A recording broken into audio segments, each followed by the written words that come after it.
My name is Michelle Caston. I'm the multi-site manager in Alice Springs. So I'm the manager for Oldtimers, Flynn Lodge and Hetty Perkins, which are residential aged care facilities here in Alice Springs. So the mix of residents that we have within the three sites, we have some First Nations people and we have non-First Nations Australian. So before we have a breakfast, we quickly wipe your face and clean your hair. Currently we have 44 PALM workers on our staff. PALM scheme workers roles within ARRCS have been at the level of personal care workers. We have Lionel, I'm going to name him, who's our fabulous maintenance guy, cooks, chefs, cleaners, so that's the sort of role. It provides stability for our residents, so they get to know the same faces. They look forward to it. They often now will ask specifically for certain PALM workers to work with them just because of the joy that they bring. You know, they come with a smile on their face. They have a really gentle way about them. They sing to them. They'll do the extra special things, like I said, you know, they braid the ladies' hair. I think they just give that extra special thing. I think one of the things that ARRCS initiated when we had our PALM workers come on board was the position of cultural support, which is Kieran. Having Kieran as part of the team has been an amazing thing, and that position I think is an amazing team. I know Kieran's just been going around at the moment helping them do a tax return.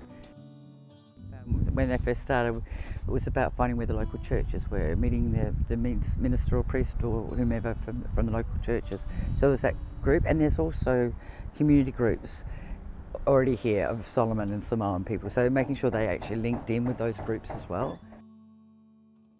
I think having that cultural support position has really assisted with that. So I think ARRCS was really quite visionary in thinking that is something we really should put into place. My name is Angeline Chambe. I'm from Solomon Island, and back in Solomon Islands, I did work with people with disability in their homestays and also the elderly.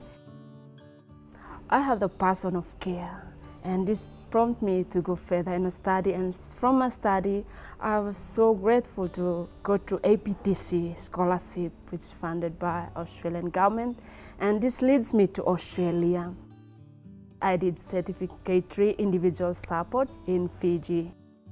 Through my work, I can help my family, building a home, and also helping my brothers and sisters to continue in the education, and even myself for go further in the education. When I come over here, we did 2 weeks orientation, and they tell us about the culture. But as I come into the work environment, I was like going to talk with them, and we just feel like we are one family. And then I've learned many things from them, like how we respect their identity and the environment, respect one another. Some Aboriginal words that I've learned, kunga, yeah, the one is kunga. It simply means mother or a lady or a woman. And the other word also is a mob. It's a kind of naming the society or a group of people. When I look at the arts, the drawing and the design, it's like reflecting the real nature of this environment here. And then that would surprise me when I was attend to one of the side at McDonald Ridge, and I see the tree, the hills and the rocks, and that reflects what they are trying to show in the designs. This is how they care for their identities and their cultures and the environment. And the pictures is so colorful and beautiful, yeah, and it's unique.